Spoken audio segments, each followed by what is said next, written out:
বাংলাদেশে পাচারের আগে 10টি বাজ পাখি সহ এক গাড়ি চালককে গ্রেপ্তার করল বনগাঁ থানার পুলিশ। উত্তর 24 পরগনার বনগাঁ থানা পুলিশ গোপন সূত্রে খবর পেয়ে বনগাঁ চাকদা সড়কের 1 মাইল পোস্ট এলাকায় শুক্রবার রাতে চাকদার দিক থেকে আসা একটি সন্দেহজনক 4 চাকার গাড়ি দাঁড় করায়। গাড়ি চালক সেখান থেকে পালিয়ে যায় খয়রামারি এলাকায়। পুলিশ ধরে তল্লাশি করে ওই গাড়ি থেকে 10টি বাজ পাখি উদ্ধার করে।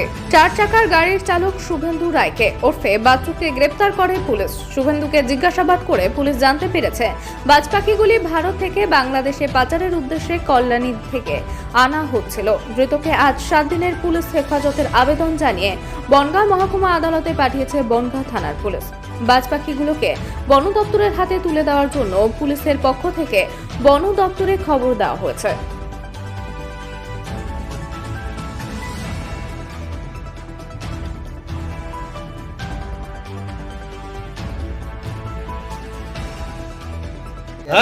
আমি ড্রাইভার। কোথায় নিয়ে যাচ্ছিলেন? কোথায় নিয়ে যাচ্ছিলেন? কোথায় নিয়ে যাচ্ছিলেন?